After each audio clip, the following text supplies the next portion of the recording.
All right, welcome back, my duders, to the second part of this beginner guide from a beginner. In this, we're just going to go over just a quick offline raid. So we're just going to click this, click our PMC, hit next. I'm going to go to customs, and some of the stuff we talked about in the last one, but I'm going to pick the one that's daytime so I can see instead of nighttime. So next. Here you're going to click enable offline mode. This is where you would click to enable scavs or other AI to go against. You can make them as difficult as you want, all that fun stuff. As online, you can make them as a horde if you just want to try to get as many kills as you can. I'm going to turn that off right now because we're going to go into this as if we're just starting out the game. And we have no clue about anything. So this is a good time to have your that second map open on your either your second monitor, your phone. You printed it out, I don't know, whatever. This is a great time to have that readily available, because what we're going to do is we're going to load in. I'm going to hit next and then ready. So I'm going to load into this, and then once this is loaded in, we'll be back. We'll be right back. All right, here we go. So we're in the map. We just loaded in. First thing you're gonna do in your offline is I would double tap O right here.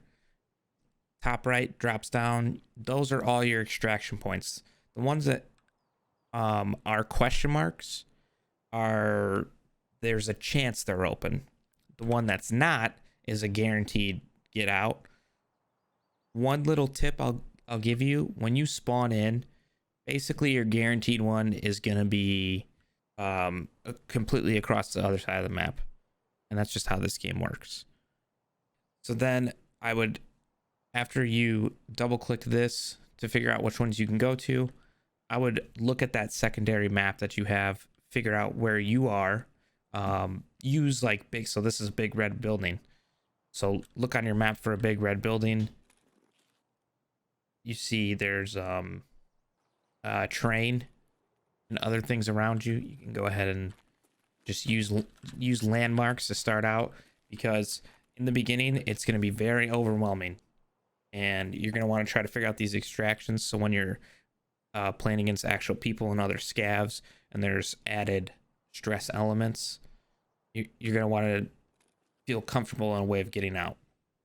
So to start out, honestly, you could just do this. Okay, see the extraction, look at your map, and just try to run. Just try to run right to your next extraction. Don't worry about anything else. Just worry from getting from where you started to your extraction, because when you start in actual raids that are online, the starting points are relatively all the same. So just kind of learn those spots where you spawn. All right, now I'm gonna go over some of the keybinds in the game. I'm gonna go over the ones that I use almost all the time in raids. Now there is a lot, so you might have to customize your own. Like I've done, for me personally, I've changed a few around. So just when you're looking through keybinds or trying these out yourself, make sure to double check with the default ones. And I don't remember all the default ones, but I know most. So just double check when we're going over these. Okay, to start out, you just have your normal WASD as your walk. If you click the mouse, like scroll wheel in, you can free look around like so. So if you were to walk and look to your right, look to your left, look up a little bit, look down, do all that. And then you have just crouch, laying down. These for me are this is control. I think it's C for default. I might be wrong. Just don't forget that. So just double check when you're doing these things. I think X is prone. For me, I just have double click C or control.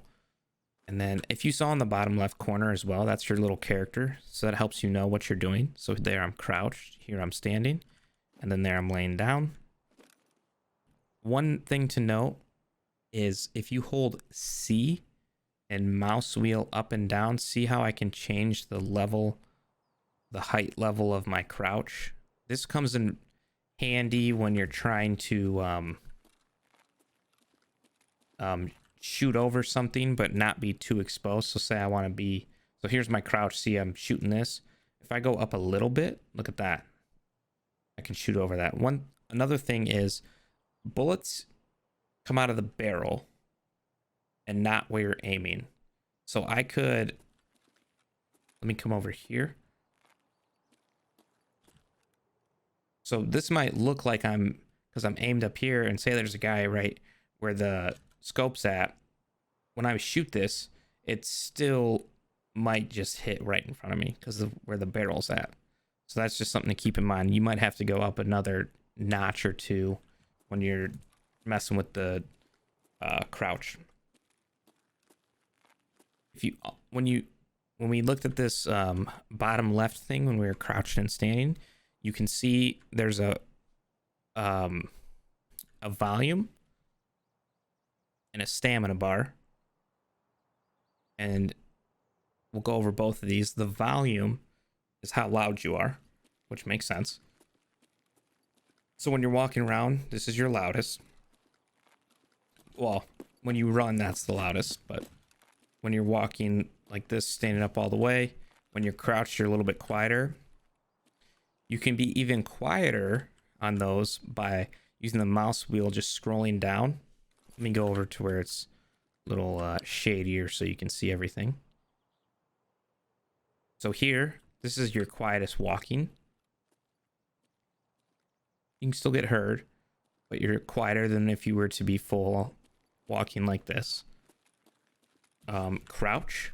This is going to be the quietest you're ever going to be. Also, when you change volume up and down, you're also changing how fast you walk. That's where the volume and those kind of go together. And see how, like, when I scroll up and down, it's like I have to scroll like 3 times to get it to go all the way down. If you just hit caps lock, it puts it all the way up. Hit it again, puts it all the way down. So that's a good thing to remember. I mean, that gets used a bunch. Okay, now let's go over the stamina bar. So the stamina, which is what you would think. So when you're running, you're using stamina. When you jump, which is spacebar, you use stamina. When you aim, you use stamina. The heavier the gun, the faster that drains. When you're aimed in, this is one. So I believe if you hold, or if you hit left alt, it holds your breath. For me, it's a different keybind. So as you can see right now, it's kind of moving around the reticle. Once I hit the hold breath, it'll lock in place for a bit. But your stamina drains, you have to take a breath. It'll start to shake after a little bit. Like I said, that's left alt, I'm pretty sure. So let's get into left alt. Left alt modifies just about everything. Any of the like standard movement keys, if you hit left alt in that, it's gonna more than likely do a special action. One thing I will say before we get into the left alt, because there's gonna be a left alt that deals with this, is if you hit Q and E, this leans. So say here, I want to aim, I can't see anything, but if I lean, I can now see this pull. And then E's to the left, or E's to the right and Q's to the left. Okay, so back to left alt. If I hit left alt and any of these movement keys is going to do something. Left alt and W is going to be like a blind fire over the top of a cover. So remember how before we couldn't hit over something, or even if we were to crouch a little bit and then hit left alt and W, now I can shoot over this cover while still being in cover. Stand up all the way. Left alt and S, I believe, is going to be a blind fire around to the right. You can only blind fire around the right. Mine, I have this keybind to something else. So this is what it's going to look like. But I'm pretty sure that's left alt S. And same thing as firing over cover. You're just trying to put shots on someone without being outside of cover. So remember how we leaned before with Q and E? If you left Alt and hit D or A, you kind of, it's a smooth lean is what they call it. You can choose your angle, and if you're kind of stuck angled like this, you can see how you're kind of angled. To just make it go away, just click your lean keys again. So Q or E. So left Alt, remember here, we're all the way out here. You hit left Alt and D. See, you can make a little tighter of an angle here instead of just being all the way out. You can make these angles a little nicer. And that just smooth leans around corners. Now, say, this is fine. Say we're aimed here, or we know someone's about to run at us. If you hit left Alt and then E or Q, it's a step out. So say someone's running up, you go boom, shoot, shoot, shoot, let go. You're right back into cover. And it's the same for the left-hand side as well. Left Alt T, I believe, checks mags. I don't remember now on this one. For me, I just double tap T to check my mag, but I think that's a left Alt one.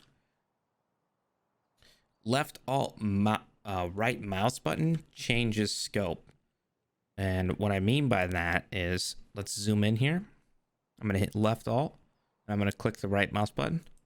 See how it changes between the scopes there?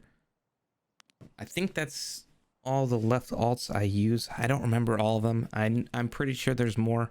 But like I said, a lot of these I've changed, so feel free to change them yourself as well. N, the letter N, if you hit N, it would, if you had a visor on your helmet, it would bring it down or up. And that's important because that can be, so you know how it's kind of sunny here?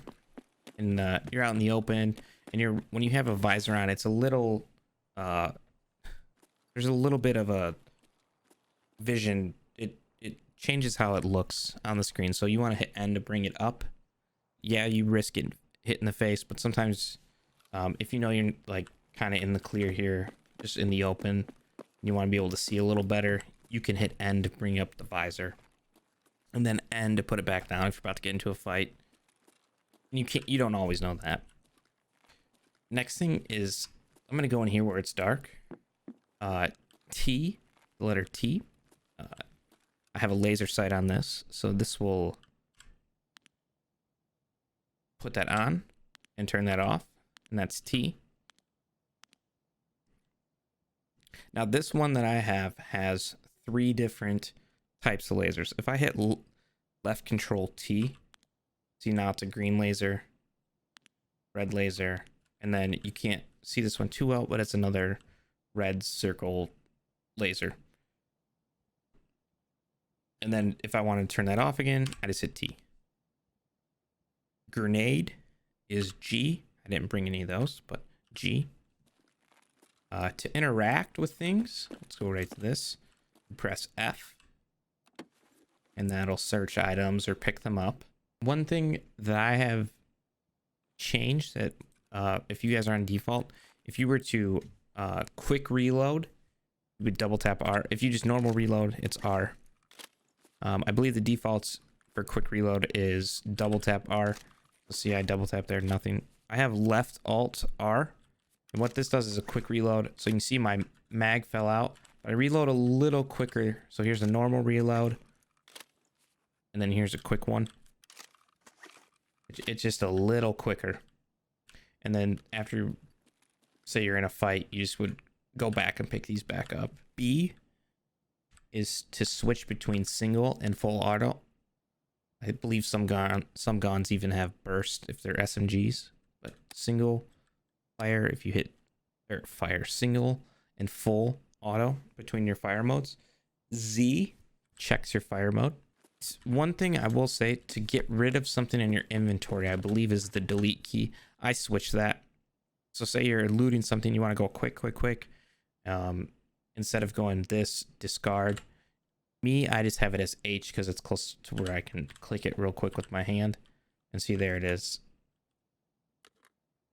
I think that about sums sums up all the